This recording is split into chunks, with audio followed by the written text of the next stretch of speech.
દેશની અર્થવ્યવસ્થામાં ગુજરાતનો સિંહફાળો માત્ર એક આંકડામાં નથી દેખાતો. હવે જોરદાર તાળીઓના ગડગડાટ સાથે આપણે આચાર્ય દેવવ્રતજીને વધાવી લઈએ.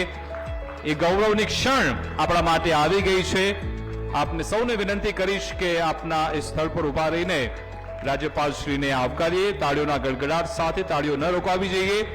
મહેમાનો, આપણા સૌ માટે આ ગૌરવની ક્ષણ આવી પહોંચી છે. રાજ્યપાલશ્રી આપણી વચ્ચે ઉપસ્થિત છે. સર, કાર્યક્રમ સ્થળે પધારવા બદલ આપનો ખૂબ ખૂબ આભાર. આપ સૌને વિનંતી કે આપની તાળીઓ શરૂ રહે. અને સાથે સાથે હું વિનંતી કરીશ કે અમદાવાદના મેયર શ્રી હિતેશભાઈ બારોટ એ પણ મંચ પર પધારે. સાથે સાથે અમારા ચેરમેન શ્રી મુકેશભાઈ પટેલ અને જસ્મીનભાઈ પટેલ એ પણ સ્થાન ગ્રહણ કરે. પ્લીઝ.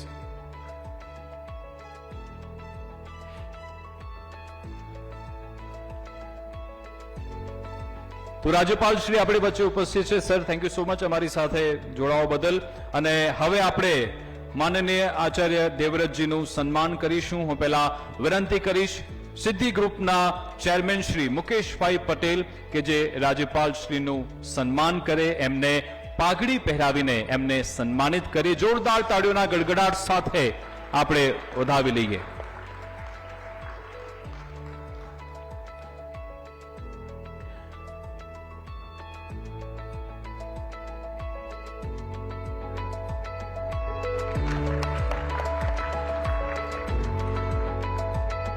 સાથે અમારા એમડી જસ્મીનભાઈ પટેલને વિનંતી કરીશ કે રાજ્યપાલશ્રીને શાલ ઓઢાડી એમનું સન્માન કરવામાં આવે. જોરદાર તાળીઓના ગડગડાટ સાથે આપણે વધાવી લઈએ.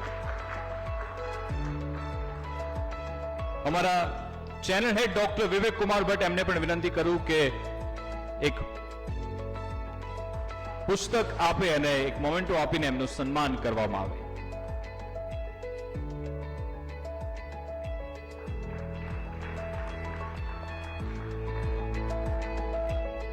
Thank you so much. આપણી વચ્ચે અમદાવાદના મેયર શ્રી હિતેશભાઈ બારોટ પણ ઉપસ્થિત છે. ત્યારે હું ધર્મેશભાઈ વેદ અને સંજય જોશીની પણ વિનંતી કરીશ કે એ મેયર શ્રીનું સન્માન કરે.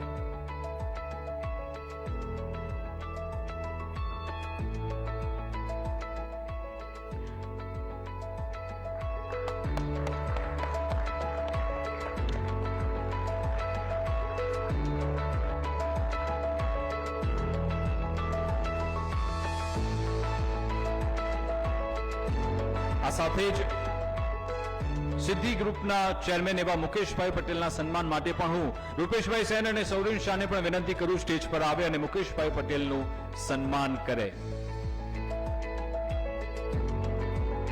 જોરદાર તાળીઓના ગડગડાટ સાથે આપણે વધાવી લઈએ.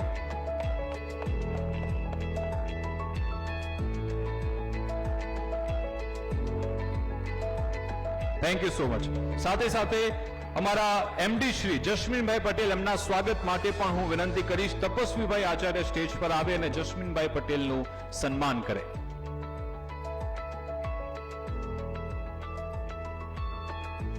Thank you so much.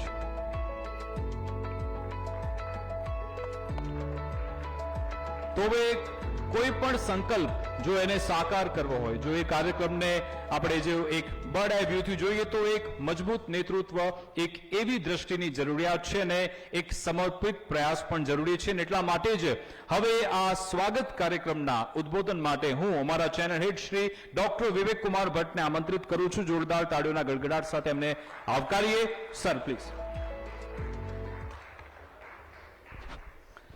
आदरणीय यशस्वी माननीय राज्यपाल श्री आचार्य देवव्रत जी, आपका बहुत बहुत धन्यवाद. आपने ये समय निकाला. अहमदाबाद शहर के माननीय महापौर श्री हितेश भाई बारोट जी, आपका बहुत बहुत धन्यवाद. आपका बहुत बहुत स्वागत. श्री सिद्धि ग्रुप के चेयरमैन श्री मुकेश भाई पटेल जी, आपका बहुत बहुत स्वागत है. श्री सिद्धि ग्रुप के मैनेजिंग डायरेक्टर श्री जस्मीन भाई पटेल जी, आपका बहुत बहुत स्वागत है. मंचासीन सभी सम्मान्य अतिथिगण और गुजरात के कोने कोने से पधारे राष्ट्र निर्माण के विभिन्न क्षेत्रों के हमारे सभी सम्मानित भाई बहन, आप सभी को मेरा सादर प्रणाम. आज का यह अवसर मेरे लिए केवल एक समारोह नहीं बल्कि उन अनगिनत लोगों को नमन करने का अवसर है जो अपने अपने क्षेत्र में पूरी निष्ठा और समर्पण के साथ काम करते हुए भारत के निर्माण में अपना योगदान दे रहे हैं। आज हम गुजरात की उस शक्ति, उस प्रतिभा, उस सेवा भाव का सम्मान करने के लिए एकत्र हुए हैं जिसने देश को आगे बढ़ाने में महत्वपूर्ण भूमिका निभाई है।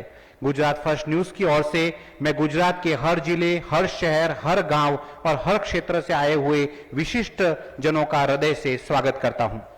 हमारी एक कोशिश हमेशा रही है कि न्यूज स्टूडियो केवल एक इमारत में सीमित न रहे, बल्कि पत्रकारिता जनता के बीच पहुंचे। इसी सोच के साथ हमने शुरू किया था स्टूडियो ऑन व्हील्स। हम अपनी टीम के साथ गुजरात के अलग अलग हिस्सों में गए। हमने गांवों में जाकर लोगों से बात की, किसानों के बीच पहुंचे, जमीन पर जाकर समस्याओं को समझा और ग्राउंड जीरो से गुजरात की आवाज को सामने लाने का प्रयास किया। लेकिन इसी यात्रा के दौरान हमें एक ऐसी खबर मिली जिसने मुझे व्यक्तिगत रूप से बहुत प्रभावित किया।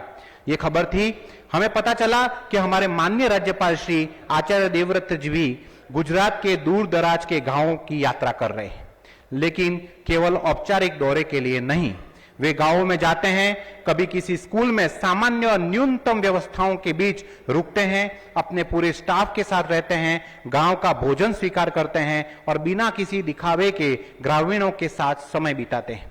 वे खेतों में जाते हैं, किसानों से संवाद करते हैं, गौशालाओं में जाते हैं और केवल समस्याएं सुनकर वापस नहीं आते, बल्कि किसानों को जीवामृत, प्राकृतिक और गौ आधारित खेती, मिट्टी के स्वास्थ्य और टिकाऊ कृषि के बारे में समझाते हैं।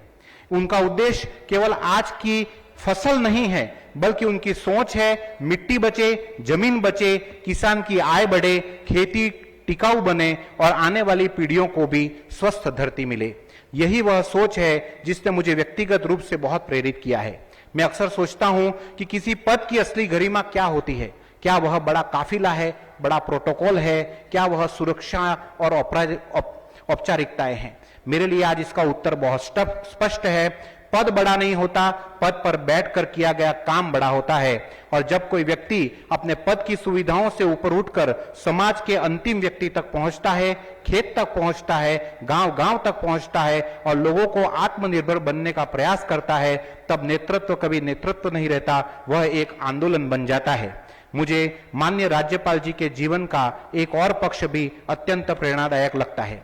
वे केवल प्रशासन और समाज से जुड़े व्यक्ति नहीं हैं, वे एक आचार्य हैं। हरियाणा के गुरुकुल से जुड़े रहे हैं और विद्यार्थियों को केवल शिक्षा ही नहीं, बल्कि संस्कार, अनुशासन और जीवन जीने की सही दृष्टि देने का कार्य करते रहे हैं। शायद इसी कारण उनके लिए राष्ट्र निर्माण केवल सरकार की जिम्मेदारी नहीं है, उनके लिए राष्ट्र निर्माण का अर्थ है अच्छी मिट्टी, अच्छा किसान, स्वस्थ नागरिक, संस्कारित युवा और मजबूत समाज। और यही तो है भारत की वास्तविक शक्ति। पुनः एक बार माननीय श्री आचार्य देवव्रत जी का तहे दिल से धन्यवाद और आपका मैं अभिनंदन करना चाहता हूं सर, क्योंकि आपने जब उनसे मेरी मुलाकात हुई बहुत ज्यादा प्रेरणा मिली। बनासकांठा के एक छोटे से गांव में जहां इंटरनेट भी नहीं था, वहां एक स्कूल में उन्होंने रात बिताई, हम भी उनके साथ में थे। दूसरे दिन खेतों में गए, बहुत सारी चीजें एक्टिविटी उनके साथ में की। जब मुझे लगा कि गवर्नर श्री अगर इतना सब कुछ कर सकते हैं तो मीडिया उनके साथ रह के क्या कर सकती है, तो एक इंटरव्यू के दौरान मैंने उनसे पूछा सहज भाव में कि सर कोई ऐसा टास्क हमको दीजिए मीडिया को जिसका हम फॉलो करें और उससे समाज को कोई अच्छा संदेश पहुंचे। तब उन्होंने मुझे एक टास्क दिया था और बहुत ही गर्व के साथ में आज मैं उनके समक्ष ये कहना चाहता हूं कि वो टास्क पूरा कर रहे हैं। एक पड़ाव पूरा हो गया है, दूसरा पड़ाव शुरू होने वाला है। और उन्होंने टास्क दिया था कि जो भी प्राकृतिक कृषि कर रहे हैं, वो किसान जो हमारे देश की मिट्टी को बचाने का काम कर रहे हैं, उनको जाकर मिलो, उनकी बात को समझो, कैसे खेती कर रहे हैं बाकी लोगों को बताओ, ताकि इसकी प्रेरणा जन जन तक पहुंचे। और वो टास्क हमने लिया और वो टास्क हमने सौराष्ट्र, कच्छ, उत्तर गुजरात में पूरा किया। अब स्टूडियो ऑन व्हील्स 2.0 में हम मध्य गुजरात और दक्षिण गुजरात की तरफ जाने वाले हैं और ये जो टास्क आपने दिया था वो टास्क आगे भी शुरू रहेगा, क्योंकि हमारा मूल मंत्र है चरैवेति चरैवेति। खूब खूब धन्यवाद।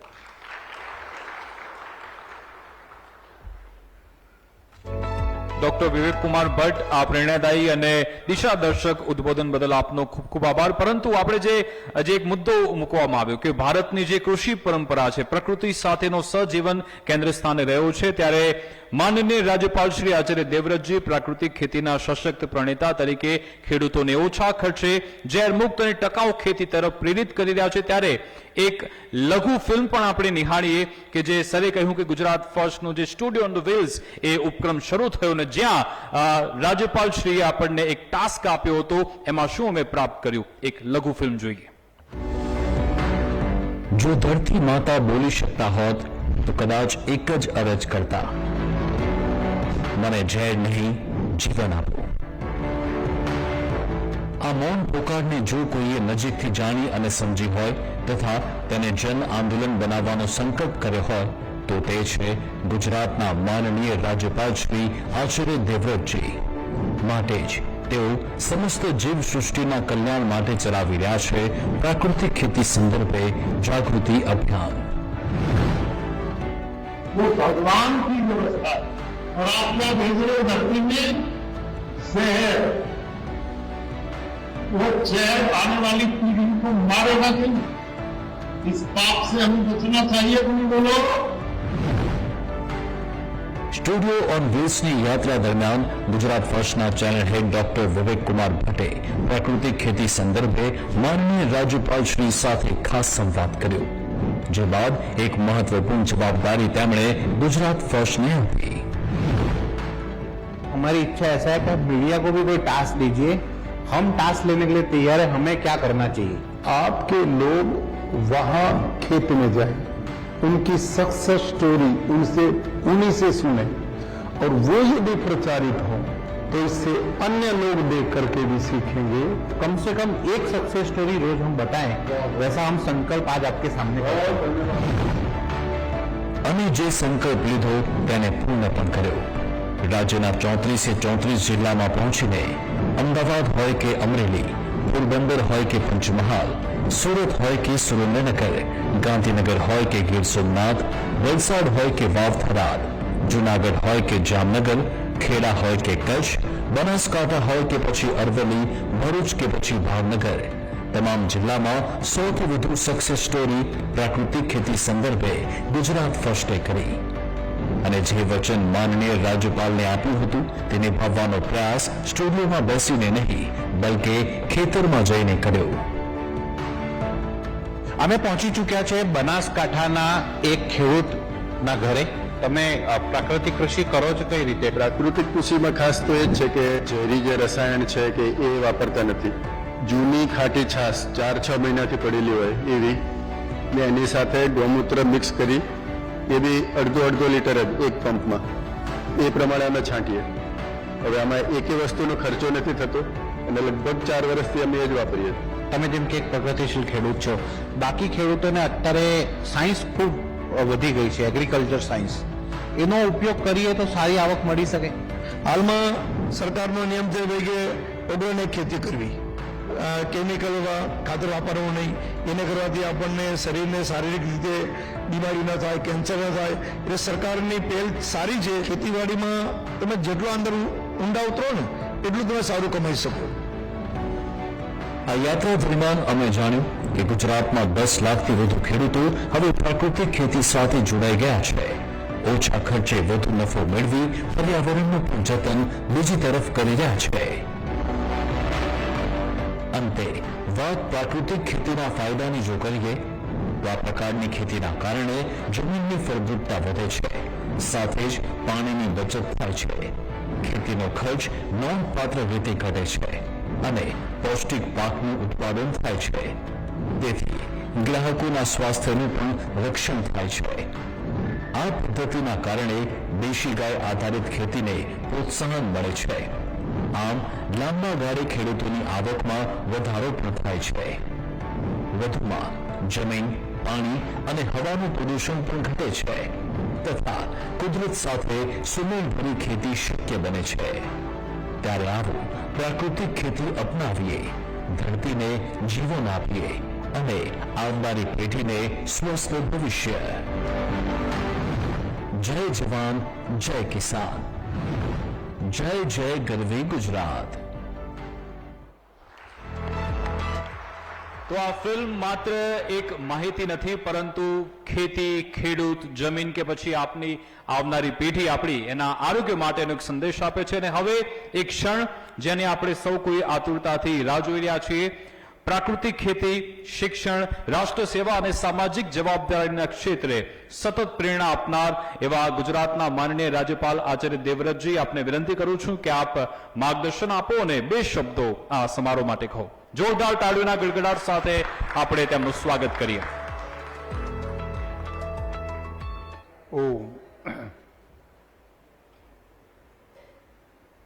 Gujarat first news channel Ahmedabad द्वारा आयोजित राष्ट्र निर्माण में सहयोगी गुजरात के ऐसे नायक जिन्होंने अलग अलग क्षेत्र में बहुत महत्वपूर्ण कार्यक्रम किए हैं, उनके सम्मान समारोह में आज हमारे बीच में महापौर अहमदाबाद महानगर पालिका माननीय श्री हितेश भाई बारोट जी, अध्यक्ष श्री सिद्धि ग्रुप एवं गुजरात फर्स्ट माननीय श्री मुकेश भाई पटेल जी, प्रबंध निदेशक श्री सिद्धि मीडिया एवं गुजरात फर्स्ट माननीय जस्मिन भाई पटेल जी, चैनल हेड एवं editor in chief Gujarat first माननीय डॉक्टर विवेक भट्ट जी, यहाँ पर उपस्थित सभी सम्मानित भाइयों और बहनों और ऐसे हमारे बंधु जिनको आज हम विशेष रूप से, जिन्होंने अपने अपने क्षेत्र में इस देश और समाज को आगे बढ़ाने का काम किया और गुजरात के सम्मान को बढ़ाया, ऐसे सभी भाइयों और बहनों, सर्वप्रथम मैं डॉक्टर विवेक भट्ट जी को और उनकी पूरी टीम को बहुत बहुत बधाई और साधुवाद देता हूं कि जिन्होंने राष्ट्र निर्माण के उत्तरदायित्व को महसूस करते हुए आप जैसे जिम्मेदार और समाज सेवी लोगों से संपर्क किया और आज उनको विशेष रूप से सम्मानित करने के लिए इस आयोजन को बुलाया। आप में ऐसे लोग हैं जिन्होंने स्वास्थ्य के क्षेत्र में काम किया है, जिन्होंने कहीं पर्यावरण बचाने के लिए काम किया है, कोई प्राकृतिक खेती की दिशा में काम कर रहा है, कोई ऐसे स्टार्टअप जो नए नए आविष्कार करके आने वाली पीढ़ियों के जीवन को सरल बनाने की दिशा में काम कर रहा है। आप सबको मैं बहुत बहुत बधाई और साधुवाद देता हूं। देखिए, हम सबको परमात्मा की कृपा से ये मनुष्य जीवन मिला है। दुनिया बहुत बड़ी है, अरबों लोग दुनिया में हैं, सब आ गए हैं और जाना भी सभी ने है, लेकिन कुछ ही विलक्षण प्रतिभाएं होती हैं कि जो भीड़ से हटकर अपने विशेष कर्म योग के द्वारा लोगों के कल्याण के लिए, लोगों की भलाई के लिए, आने वाली पीढ़ियों के जीवन को सरल करने का काम कर जाती हैं। आज के इस समारोह में फर्स्ट इंडिया ने आप सब महानुभावों को चुना है, तो मैं समझता हूं कि आप सामान्य नहीं बल्कि अनेकों में एक हैं। आप वो लोग हैं कि जो अपने पारिवारिक जिम्मेदारियों का भी निर्वहन करते हैं, लेकिन उसके साथ समाज के प्रति हमारी क्या जिम्मेदारी है, राष्ट्र के प्रति हमारा क्या उत्तरदायित्व है, ये जो भाव है सही अर्थों में यही मनुष्य की अलग से पहचान बन पाती है। अपनों में अपनापन तो सभी देखते हैं, महान तो वो होते हैं जो दूसरों में अपनापन देखते हैं। आपके यहां गुजरात में समय समय पर बहुत महापुरुषों ने जन्म लिया है। गुजरात में टंकारा एक छोटा सा तालुका है, वहां स्वामी दयानंद सरस्वती एक महापुरुष के रूप में पैदा हुए, जिन्होंने उत्तर भारत में सामाजिक आंदोलन, समाज सुधार के आंदोलन बहुत मजबूती से चलाए थे। वो व्यक्ति एक जगह पर लिखते हैं कि दरेक व्यक्ति को अपनी ही उन्नति में संतुष्ट नहीं रहना चाहिए। दोबारा सुनेंगे, दरेक व्यक्ति को अपनी ही उन्नति में संतुष्ट नहीं रहना चाहिए, किंतु सबकी उन्नति में अपनी उन्नति समझनी चाहिए। जब ये भाव मनुष्य में पैदा होता है, तब आप जैसे लोग समाज के सामने खड़े होते हैं, तब आप जैसे लोगों के महत्व को दुनिया समझ पाती है। आप सब ऐसे महानुभाव, मुझे बताया गया कि आप में शिक्षा के क्षेत्र में, स्वास्थ्य के क्षेत्र में, स्टार्टअप, कृषि, उद्योग, वेलनेस और कई ऐसे नए नए आपने शोध किए हैं कि जिससे आने वाली पीढ़ी, पर्यावरण, समाज को बहुत लाभ होगा। और इस मिशन के ऐसे लोग अपनी अपनी जगह काम करते रहते हैं, वो प्रचारित नहीं हो पाते, तो बहुत लोग उनके द्वारा दी गई प्रेरणाओं से वंचित रह जाते हैं। तो फर्स्ट इंडिया ने ये काम किया। पूरे गुजरात के आप ऐसे भाई और बहनों को यहां आमंत्रित किया और एक दूसरे से आपका परिचय कराने का काम किया, ताकि आपकी शक्ति और बढ़े, एक दूसरे से हम प्रेरणा ले सकें और वो प्रेरणा हमारी ताकत बनकर के राष्ट्र निर्माण में सहयोगी बन सके। इसके लिए मैंने विवेक भाई और इनकी टीम से जाना, तो उन्होंने कहा हम प्रतिवर्ष ये कार्यक्रम करते हैं। और पिछले दिनों, जैसा अभी इन्होंने बताया, पिछले 7-8 महीने से मैं गांव में जाता हूं। उससे पहले मैंने पूरे गुजरात का दरेक जिला में मैं गया हूं, बहुत गांव में भी गया। लेकिन मैंने क्या अनुभव किया, किसानों को प्रशासन के लोग इकट्ठा कर देते थे, मैं वहां अपनी बात कह करके वापस चलाता था, लेकिन डायरेक्ट जो आपस में संपर्क और एक दूसरे को गहराई से जानने का जो काम था वो हो ही नहीं पाता था। तो मैंने अनुभव किया ये तरीका और ढूंढना चाहिए। तो उसके बाद एक दिन मैं महात्मा गांधी की जीवनी को पढ़ रहा था, तो मैंने पढ़ के अनुभव किया महात्मा गांधी कोई बहुत बड़े वक्ता नहीं थे, लेकिन उनकी जो ताकत मैंने अनुभव कर पाया, वो लोगों के बीच में रहते थे, वो लोगों के सुख दुख में जुड़ करके रहते थे और उससे वो सबकी भावना को जानकर नया रास्ता चुनते थे। तो उस भाव को मैंने लिया।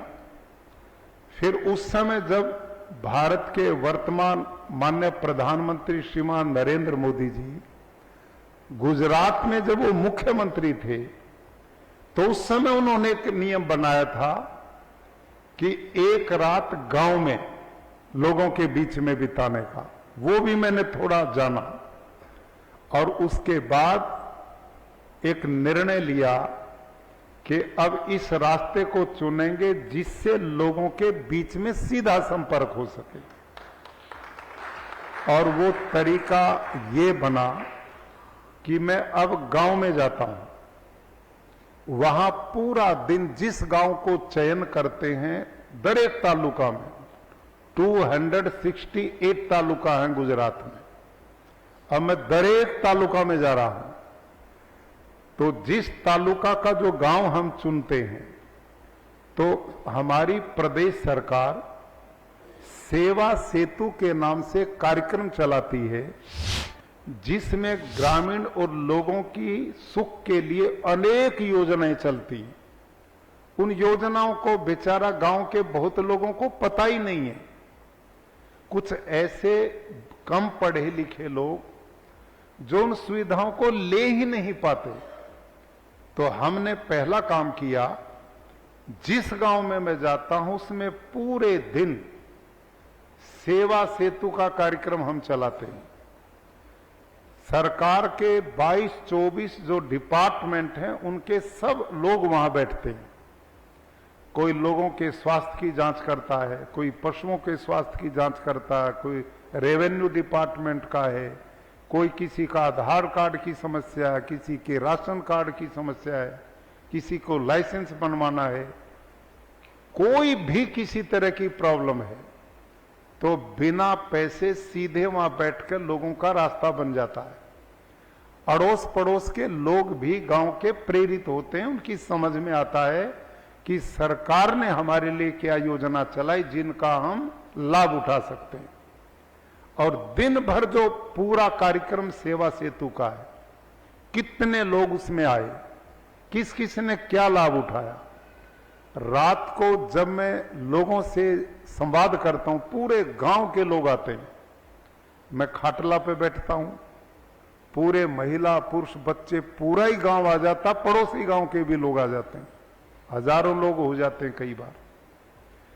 तो वहां हमारे कलेक्टर महोदय दिन भर की सेवा सेतु से जो कार्य होते हैं उनकी जानकारी देते हैं, तो उससे और लोगों को पता लगता जो लाभ नहीं उठा पाए, आगे से वो भी उसके लाभ के लिए रास्ता बन जाता है। दूसरा काम मैं जाके करता हूं, उस गांव की पंचायती लैंड में कम से कम 1 एकड़ भूमि में वृक्षारोपण करवाते हैं। और वो वृक्षारोपण हम ही नहीं करते, जिस गांव में मैं जाता हूं एक परिवार को एक पेड़ से जोड़ता हूं और उनकी सूची बनती है, पेड़ का नंबर होता है, रजिस्टर लगता है, हर महीने में उसका वीडियो मंगाता हूं। कोई पेड़ मरना नहीं चाहिए, जो लगे वो पलने चाहिए, ये सुनिश्चित करते हैं। ये अभियान हम चलाते हैं। उसके बाद मैं भी झाड़ू लेता हूं, गांव के लोग भी जुटते हैं, फिर हम गांव में स्वच्छता अभियान चलाते हैं, पूरे गांव में ये मिशन चलता है। और उसके बाद मैं उसी गांव के सबसे गरीब अनुसूचित जाति जनजाति के घर जाकर भोजन करता हूं, उनके बीच में बैठ के। ते समरसता का भाव, समाज वही जिंदा रहता जिसमें आपस में एकता होती है, नहीं तो टूट जाएगा, बिखर जाएंगे और माला का स्वरूप नहीं बन पाता। तो उसका मिशन भी ये रहता है।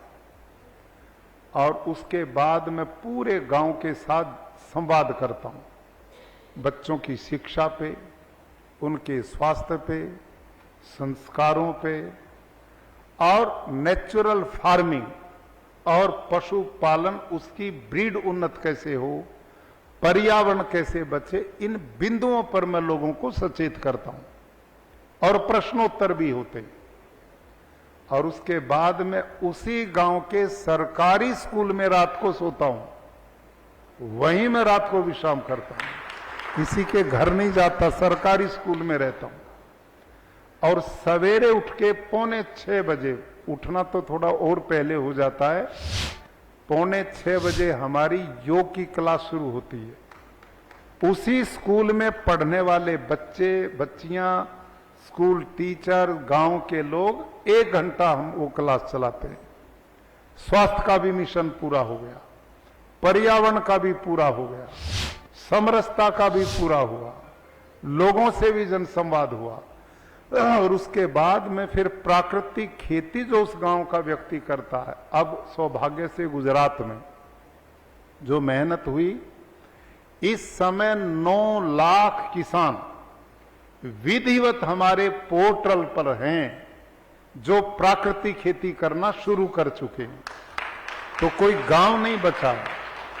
तो मैं उस गांव में किसान के खेत में जाता हूं और वहां जीवामृत कैसे बनता, घन जीवामृत कैसे बनता है, प्राकृतिक खेती कैसे होती, प्रैक्टिकल ट्रेनिंग वहां चलती है।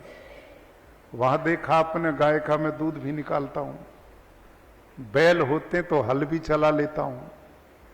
तो इन सब कर्मों के करने से वो जो खेडूत हैं, मेरा गवर्नर का रूप वो भूल जाते हैं।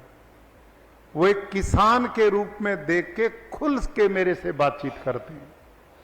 और उसका परिणाम ये हुआ कि अब प्राकृतिक खेती का मिशन पूरे गुजरात नहीं, पूरे देश में एक जन आंदोलन बन गया है। माननीय भट्ट साहब एक कार्यक्रम में मेरे साथ थे और वहीं से इन्होंने बड़ा सहयोगी बन के इस मिशन के किसानों के बीच में गए, उनकी सक्सेस स्टोरी लेकर अपने चैनल पर दिखाई। तो इसके लिए मैं चैनल और इनकी टीम को बहुत बधाई देता हूं। ये कार्य मेरा नहीं है, सरकार का भी नहीं, ये हम सब के कल्याण का कार्य है। आज कितनी बड़ी चुनौती बन गई है, मैं लोगों को दिखाता हूं। आज इतना समय नहीं मैं आपको दिखा पाता, और मैं वो स्टोरी दिखाता हूं जो कुछ साइंटिस्ट ने मिलकर रिसर्च किए, जो बहुत चिंता में हमको डालते हैं। 105 ऐसी मां जिन्होंने बच्चों को जन्म दिया, उन सब माताओं के वो दूध का सैंपल जो अपने बच्चों को पिलाती हैं, अपना दूध, 105 सैंपल उन साइंटिस्ट ने लिए, लैब में लेके गए और क्या पाया? 105 में से 105 ही माओं के दूध में यूरिया मिला, डिटर्जेंट मिला, कीटनाशक पाए। एक भी मां नहीं बची, सिंगल भी। आज ये स्थिति हमारी बन चुकी है और मैं लोगों को बताता हूं और आपसे भी मैं पूछता हूं, जो थोड़ा 41 साल की एज के आप में लोग हैं, उससे पहले पूरे देश में कोई जानता नहीं था कैंसर किसे बोलते हैं, कोई जानता नहीं था डायबिटीज भी कोई चीज होती है, कोई ये भी नहीं जानता था कि पैनक्रियाज भी खराब होती है और किडनी भी बदली जाती है। और घुटने तो सोचो किसी के पिताजी ने बदलवाए क्या। ये सब बीमारियां कुल इस 30-40 साल की देन है। हजारों साल से सृष्टि बसी हुई है। न ये इतने हॉस्पिटल थे, न दवाइयों का ये कारोबार था। 100 साल तक लोग निरोग होकर के जीवित रहते थे। उसका कारण क्या था कि हमारा आहार बिल्कुल शुद्ध था, पानी ठीक था, पर्यावरण ठीक था। आज तीनों ही बर्बाद हमने कर दिए। आज पर्यावरण, ये रासायनिक खेती, विकास के नाम पर हमारे कारखाने, दुनिया भर के ये ऐसा प्रदूषण, आज हवा जो मैं और आप ले रहे, सब ले रहे, वो शुद्ध नहीं है। आप देखते हैं ना AIQ, क्या स्थिति उसकी इस समय देश में है। 500 तक वो पहुंच जाता है। बताओ कैसे आदमी स्वस्थ रहेगा। हवा दूषित, पानी दूषित, आजकल मैं गांव में जाता हूं ना, तो आनंद में मैं एक गांव में रुका हुआ था, कलेक्टर महोदय भी मेरे साथ थे, मैं जनसंवाद कर रहा था, लोगों को यही बता रहा था, भाई तुम जहर इतना मत डालो, इससे पर्यावरण दूषित हो गया। और आप तो सारे बहुत प्रबुद्ध पढ़े लिखे लोग हैं, ये यूरिया डीएपी जब डालते हैं ना खेत में, किसान छिड़कता है, तो इसमें मेन कंटेंट है नाइट्रोजन का, और यूरिया का नाइट्रोजन जब आकाश के ऑक्सीजन में मिलता है तो ऑटोमेटिक नाइट्रस ऑक्साइड नाम की गैस पैदा होती है, और nitrous oxide carbon dioxide gas से 312 गुनी खतरनाक है पर्यावरण के लिए। कोई बताता ही नहीं, कोई कृषि साइंटिस्ट नहीं बताता, किसी किसान को नहीं पता हम कर क्या रहे हैं।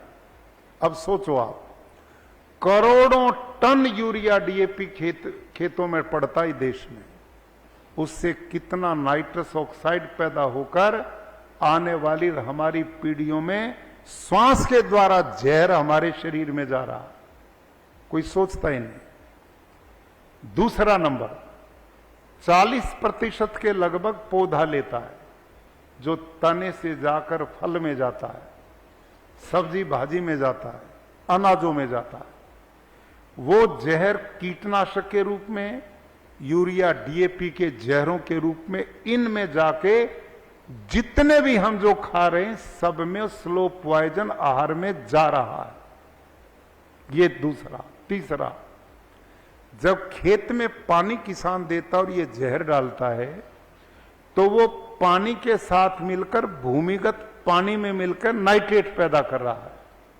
और ये घटना आश्चर्य में डालने वाली है। मैं आनंद के पास एक गांव में रात्रि में रुका हुआ ये सब बात लोगों को बता रहा था, बचो इससे। तो कलेक्टर महोदय ने मेरे को बताया, जो अब भी वहीं है, डॉक्टर प्रवीण करके, उन्होंने मेरे को बताया, साहब ये जो आपने बात बताई ये हमारे साथ तो बीत गई। उन्होंने कहा एक दिन एक गांव के कुछ किसान सरपंच मिलके मेरे पास आए, उन्होंने कहा नल से जल की व्यवस्था गांव में करिए, टैंकी बनाओ पानी की। उन्होंने कहा नो प्रॉब्लम, पैसा खूब हमारे पास है, हम बनवा देंगे, लेकिन नियम है जिस गांव में पानी की टंकी बनाई जाती पहले पानी की जांच करते हैं कि ये पीने लायक है भी कि नहीं है। तो उन्होंने बताया मैंने पानी की जांच कराई तो पीने लायक था ही नहीं, उसमें इतना नाइट्रेट था।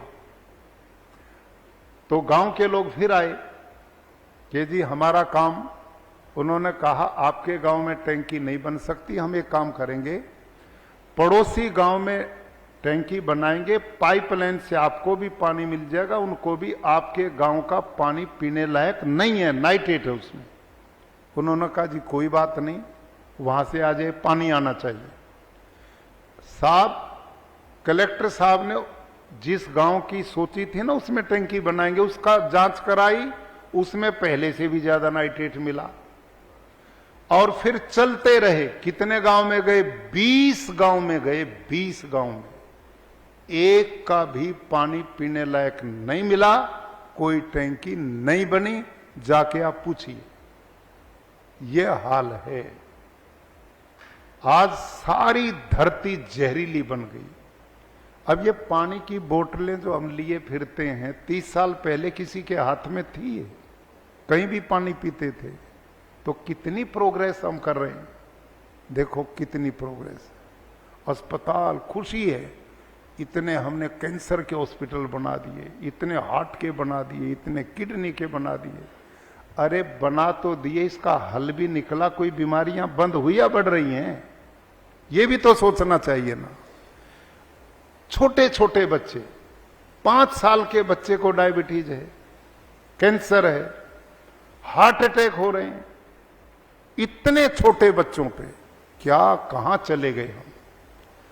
पीछे सूरत में 8वीं क्लास की बच्ची बेंच पे पढ़ रही स्कूल में गिर गई, मर गई, हार्ट अटैक।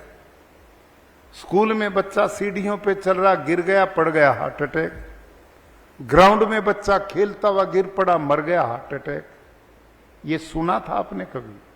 भाई बिना कारण के तो कार्य नहीं होता।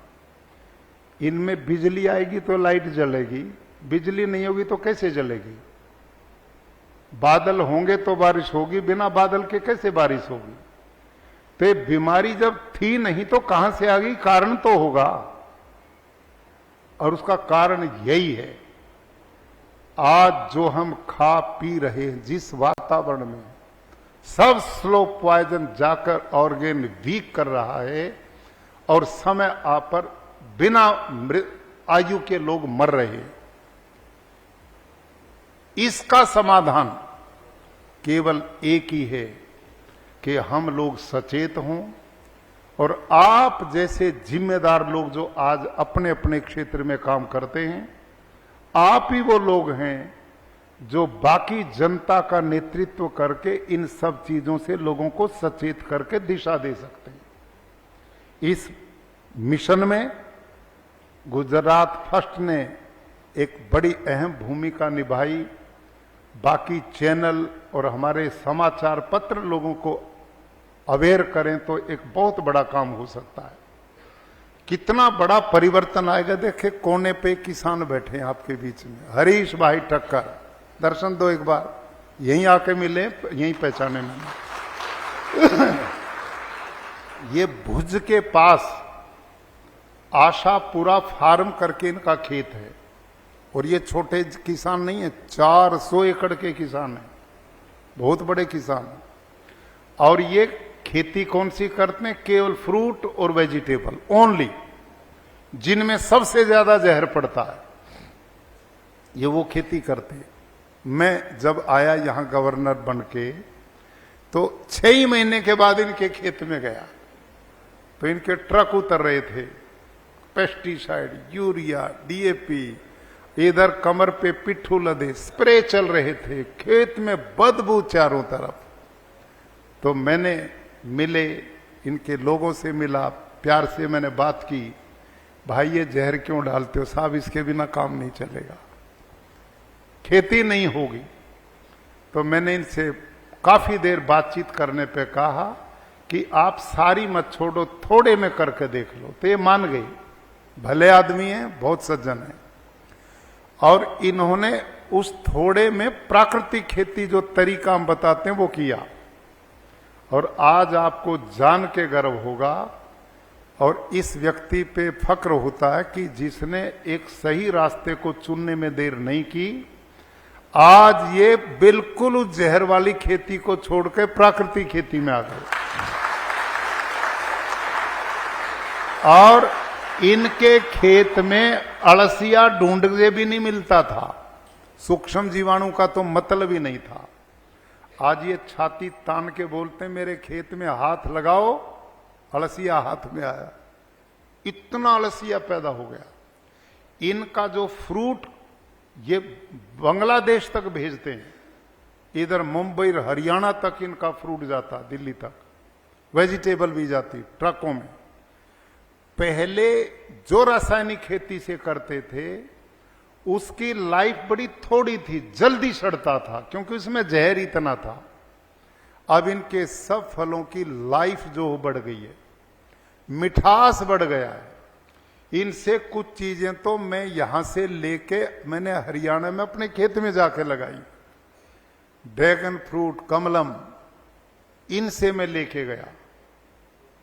केला जो हरियाणा में बिल्कुल नहीं होता, लेकिन प्राकृतिक ढंग से मैंने किया तो इनका दिया हुआ केला गुजरातियों से भी ज्यादा बड़ा हो रहा है, इतना बड़ा हो गया और इतना फ्रूट आता है। तो मतलब एक व्यक्ति का मिशन यदि सोच बदले तो कितना क्रांतिकारी होगा। और इन्होंने खुद मेरे को बताया, आपके बीच में ही ये बता रहे थे जी 1 करोड़ रुपए का यूरिया पेस्टिसाइड डालता था मैं खेत में एक साल में। क्यों साहब? ये देखो, अब वो सारा बच गया, अब उससे होने वाला पर्यावरण भी बच गया, धरती माता भी जहरीली होने से बच गई, इनकी धरती का ऑर्गेनिक कार्बन बढ़ गया, अब इनका उत्पादन भी बढ़ रहा है। खेत में इन्होंने गौ माताएं पाल के गौशाला बना दी है, इनका खेत कभी मौका मिले तो भूज जाओ तो जरूर देखना, प्रेरणा देने वाला है। तो ऐसे एक नहीं हजारों किसान गुजरात में मॉडल बना चुके हैं। ऐसे किसान जो 3 से 5 लाख रुपया प्रति एकड़ बचाते हैं, प्रति एकड़। और अब तो मेरे को जान के आश्चर्य हुआ, इस पिछले 6 तारीख को राजभवन में, लोक भवन में प्रति मास में एक मीटिंग करता हूं, जिसमें कृषि मंत्री होते हैं, कृषि विभाग होता है, सभी एग्रीकल्चर यूनिवर्सिटी के वाइस चांसलर होते हैं। और वहां हम पूरा 1 महीने का हमने कितना काम किया, कितना करना, इस पे लेखा जोखा बनाते हैं। हर महीने मीटिंग होती।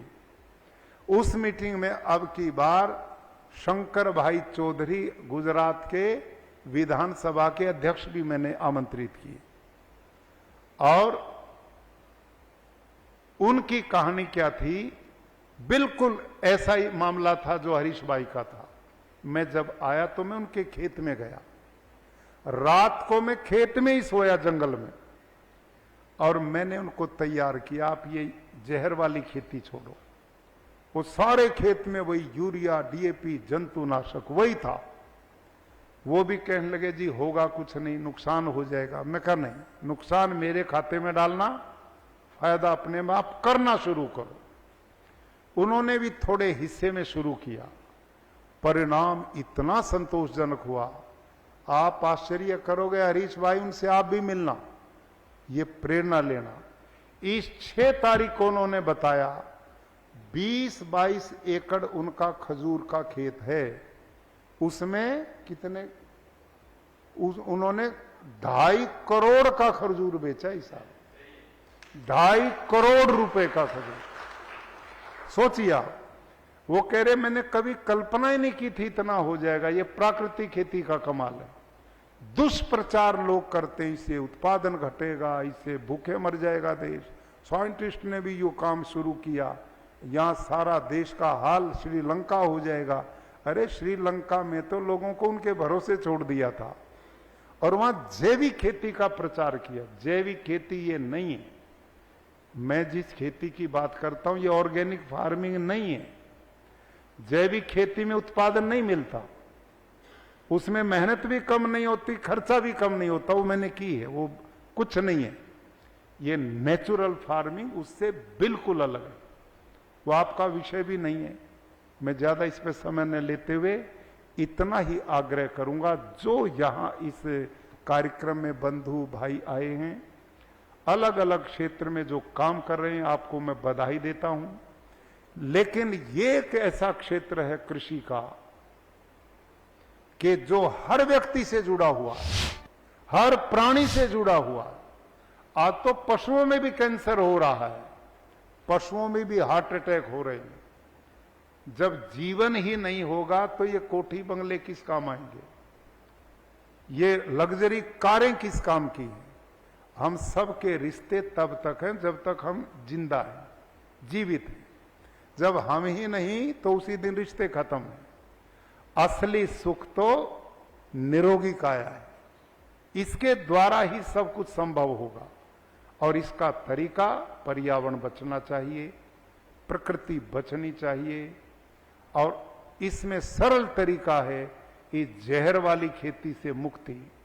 माननीय प्रधानमंत्री जी को हम साधुवाद देते हैं, उन्होंने अब प्राकृतिक खेती को गुजरात का देख करके हमारा सिस्टम, उन्होंने बहुत रिसर्च करा के निर्णय लिया कि यही देश और दुनिया को बचाने का तरीका है। और उन्होंने अब प्राकृतिक खेती को राष्ट्रीय प्राकृतिक कृषि मिशन बना दिया है।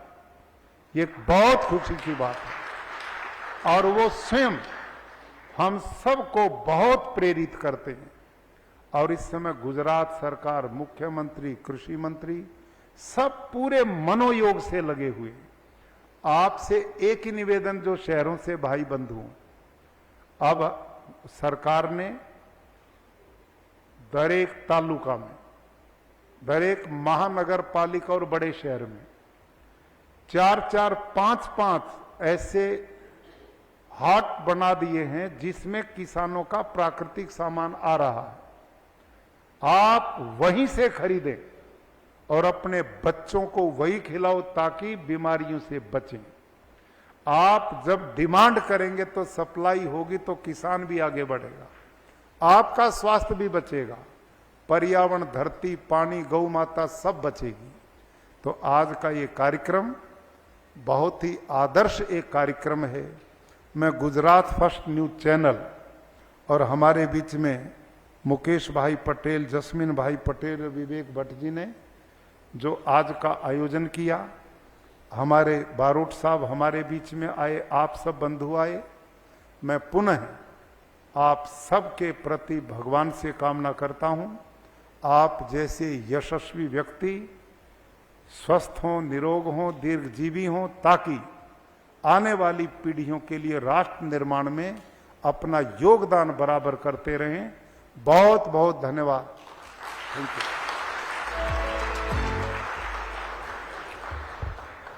માનનીય રાજ્યપાલશ્રી, આપના શબ્દોએ અમને વિચારવા મજબૂર કર્યા છે કે પ્રાકૃતિક ખેતી માત્ર એક ખેતીની પદ્ધતિ નથી, તે સ્વસ્થ સમાજ, સમૃદ્ધ ખેડૂતો અને સુરક્ષિત ભવિષ્યનો મજબૂત આધાર છે.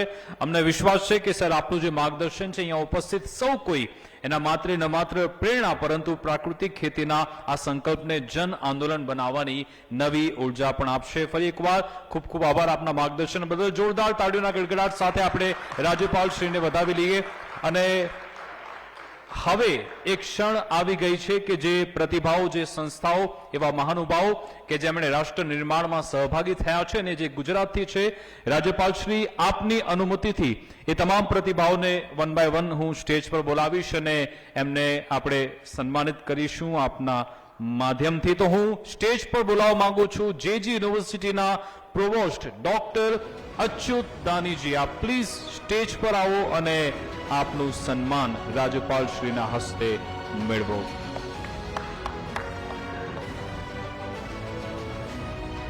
સાથે ઇન્ડસ યુનિવર્સિટી તરફથી પ્રેસિડેન્ટ છે doctor Nagesh Bhandari and vice president Miss Radhika Bhandari. Please. તો જેજી યુનિવર્સિટી જેના વિશે વાત કરું, રાષ્ટ્ર નિર્માણમાં શિક્ષણની મહત્વની ભૂમિકા ભજવી અને ટેકનોલોજી શિક્ષણમાં નવી ઊંચાઈઓ તેમણે સર કરી છે. ટાઈમ્સ એન્જિનિયરિંગ સર્વે 2026માં ત્રીજું સ્થાન મેળવી દેશની ટોપ 3 ઇમર્જિંગ એન્જિનિયરિંગ ઇન્સ્ટિટ્યૂટમાં સ્થાન મેળવ્યું. હવે ઇન્ડસ યુનિવર્સિટી તરફથી president doctor Nagesh Bhandari and miss Radhika Bhandari, આપનું પણ સ્વાગત. ગુજરાતના પ્રથમ સ્પાઇન સર્જન અને જાણીતા ડોક્ટર નાગેશ ભંડારીના દીકરી વાઇસ પ્રેસિડેન્ટ મિસ રાધિકા ભંડારીના માર્ગદર્શન હેઠળ શિક્ષણ, સંશોધન, ઇનોવેશન અને કારકિર્દીના વિકાસમાં નવી ઊંચાઈઓ સર કરી છે. સાથે પિતા પાસેથી મળેલી જ્ઞાન અને સેવાની પરંપરાને દીકરી નવી પેઢીના શિક્ષણ અને ટેકનોલોજી સાથે આગળ ધપાવી રહી છે. વિનંતી કરીશ બાઈકાકા યુનિવર્સિટીના પ્રેસિડેન્ટ ડોક્ટર ગૌરી ત્રિવેદીને સ્ટેજ પર આવવા માટે વિનંતી કરીશ. વર્ષ 2019માં સ્થાપિત આ યુનિવર્સિટી આઈએસ કેડરના ડોક્ટર ગૌરી ત્રિવેદી પ્રમુખ બાઈકાકા યુનિવર્સિટીના માર્ગદર્શન હેઠળ વિદ્યાર્થીઓને medicine, physiotherapy, nursing, allied healthcare ક્ષેત્રે ગુણવત્તાયુક્ત શિક્ષણ ક્ષેત્રે પ્રાયોગિક તાલીમ આપવામાં આવે છે. હવે વિનંતી કરીશ સાકરચંદ પટેલ યુનિવર્સિટીના પ્રેસિડેન્ટ ડોક્ટર પ્રકાશભાઈ પટેલને સ્ટેજ પર આવવા માટે વિનંતી કરીશ. 1952થી શરૂ થયેલો શિક્ષણનો વારસો વર્ષ 2016માં એસપીયુ સ્થાપના સાથે વધુ વિસ્તર્યો અને 16 ફેકલ્ટીમાં અહીંયા શિક્ષણ આપવામાં આવે છે. SSIP incubation centre, patient information centre દ્વારા ઇનોવેશન સ્ટાર્ટઅપને પ્રોત્સાહન પણ મળતું રહે છે.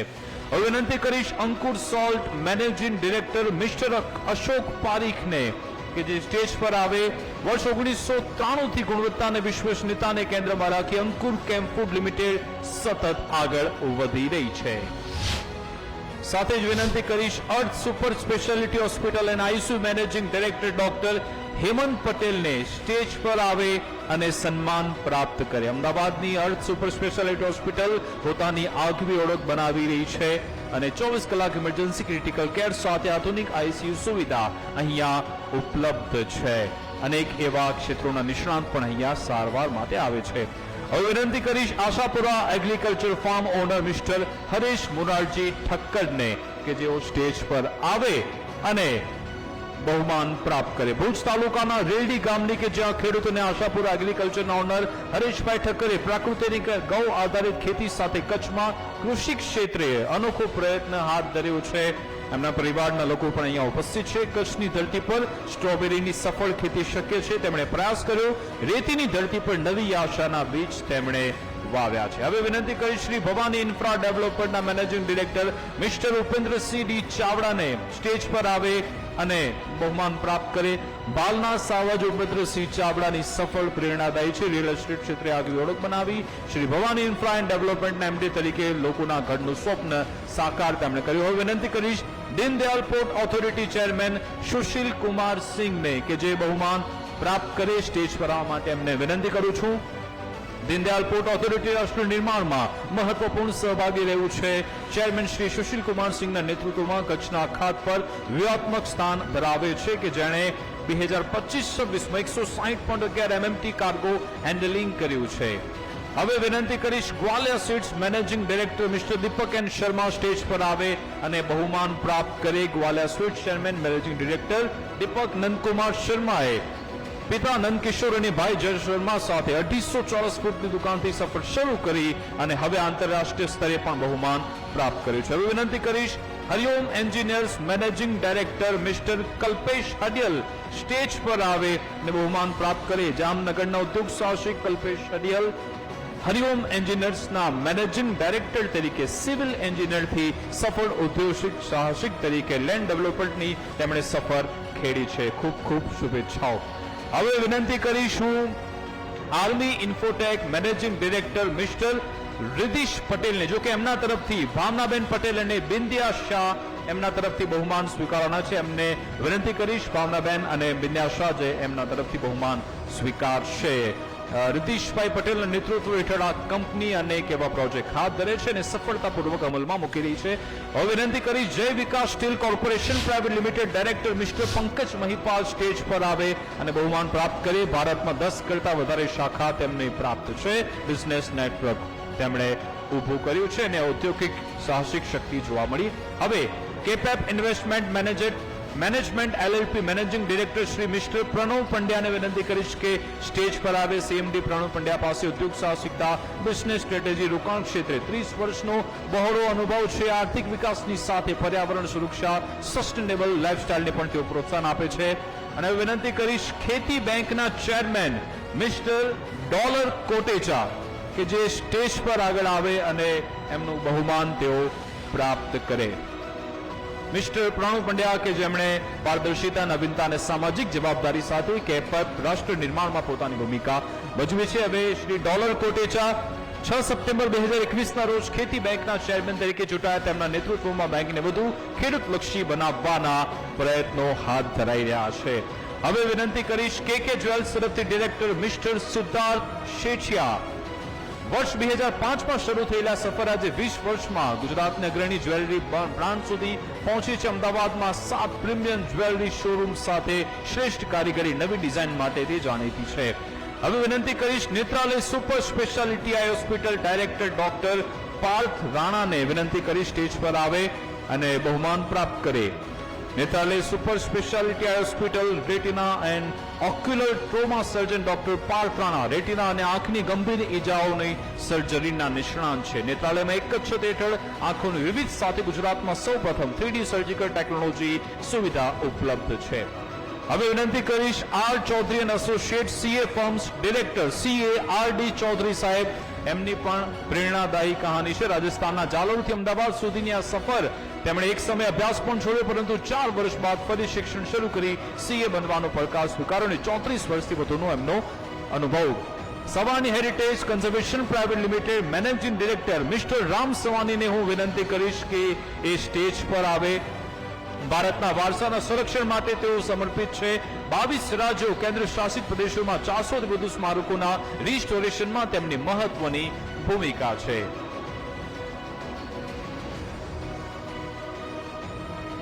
હવે Siyaram foundation director missus Deepali ઇનામદારને વિનંતી કરી સ્ટેજ પર આવે.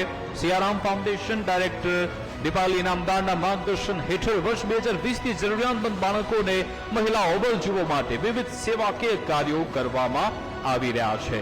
હવે Sunidhi Agrotech private limited director mister Vishal Patel and ટીમને વિનંતી કરીશ સ્ટેજ પર આવે. 3 યુવા મિત્રો વિશાલ પટેલ, દિનેશ પંચાલ, સાગર પટેલે નોકરી છોડી કૃષિ ક્ષેત્રના અનુભવના આધારે સાહસની શરૂઆત કરી 100% મેક ઇન ઇન્ડિયા તેમનું વિઝન છે. હવે વાત કરીશું T post limited managing director mister દર્શન દશાની. ટી પોસ્ટ લિમિટેડ છેલ્લા 12 વર્ષથી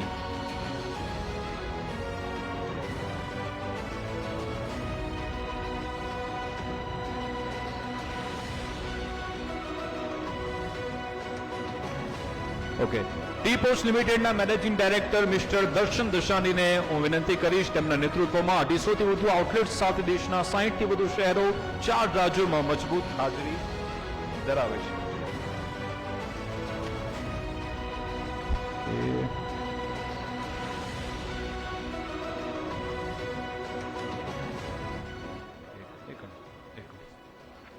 okay GMDC managing director mister Rufat Singh એમને વિનંતી કરીશ Gujarat mineral development corporation limited વર્ષ 1963 થી ગુજરાતના ખનિજ ક્ષેત્રમાં કાર્યરત જીએમડીસી આજે managing director IAS Shri Rufat સિંહના નેતૃત્વ હેઠળ નવી ટેકનોલોજી ભવિષ્યલક્ષી અભિગમ સાથે આગળ વધી રહી છે.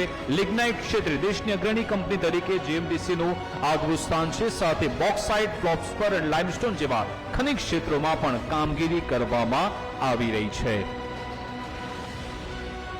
તો આજે જે અહીંયા સન્માનિત થયા છે દરેક સંસ્થા અને પ્રતિભા એ વાતનો પુરાવો છે કે રાષ્ટ્ર નિર્માણ માત્ર એક વિચાર નથી, તે શિક્ષણ, ઉદ્યોગ, સેવા, કૃષિ, આરોગ્ય અને ટેકનોલોજી સંસ્કૃતિમાં રોજ થતી નિષ્ઠાપૂર્વકની કામગીરીનું પરિણામ છે.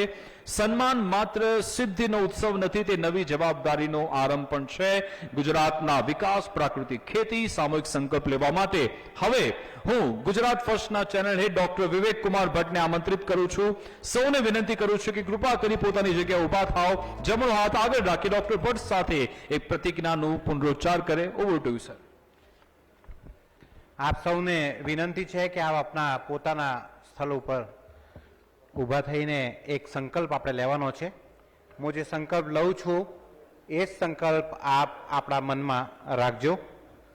हम भारत माता की पावन भूमि और अपनी धरती मां को साक्षी मानकर यह संकल्प लेते हैं कि हम प्राकृतिक कृषि को अपनाएंगे और अपनी धरती को जहरीले रासायनिक खादों एवं हानिकारक कीटनाशकों से बचाएंगे. हम अपनी मिट्टी, जल, वायु और पर्यावरण की रक्षा करेंगे तथा आने वाली पीढ़ियों के लिए धरती को स्वस्थ, उपजाऊ और सुरक्षित बनाए रखेंगे. हम प्राकृतिक खेती, विशेष रूप से गौ आधारित प्राकृतिक खेती के ज्ञान को स्वयं सीखेंगे और अपने परिवार, समाज और किसानों के बीच इसका प्रचार प्रसार करेंगे. हम अपने बच्चों को भारत की प्राचीन वैज्ञानिक एवं प्रकृति सम्मत कृषि परंपराओं का ज्ञान देंगे और उनमें अच्छे संस्कार, प्रकृति के प्रति सम्मान और अपनी संस्कृति के प्रति गौरव की भावना को विकसित करेंगे. हम अपने बच्चों को अपनी मातृभूमि, अपनी संस्कृति और अपने राष्ट्र पर गर्व करना सिखाएंगे और उन्हें सदैव यह संस्कार देंगे कि चाहे कैसी भी परिस्थिति हो, हमारे लिए सर्वोपरि हमारा राष्ट्र है. राष्ट्रहित से बढ़कर कुछ नहीं. हमारा संकल्प है स्वस्थ मिट्टी, स्वस्थ प्रकृति, स्वस्थ परिवार और समृद्ध भारत. जय जय गरवी गुजरात. धन्यवाद.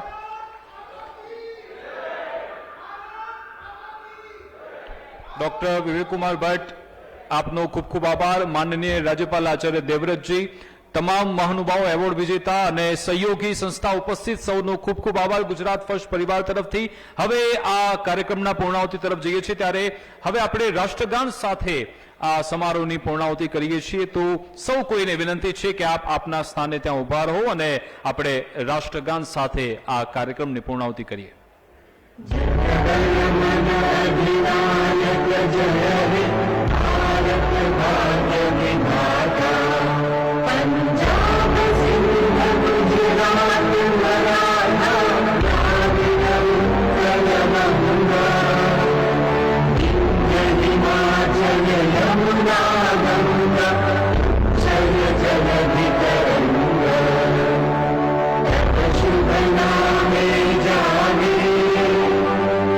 शुभ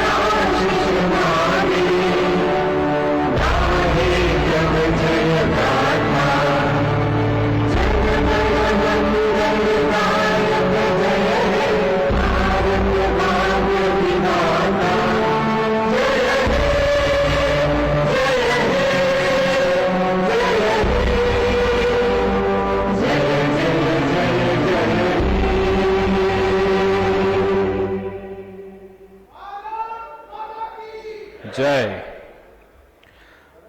તો આપનો ખૂબ ખૂબ આભાર માનનીય રાજ્યપાલ શ્રી. આમંત્રિત મહેમાનો માટે રાત્રિ ભોજનની પણ વ્યવસ્થા છે. સંબંધિત મહેમાનો પ્રોટોકોલ અનુસાર, માર્ગદર્શન અનુસાર પ્લીઝ આપને પધારવા વિનંતી છે. Thank you so much.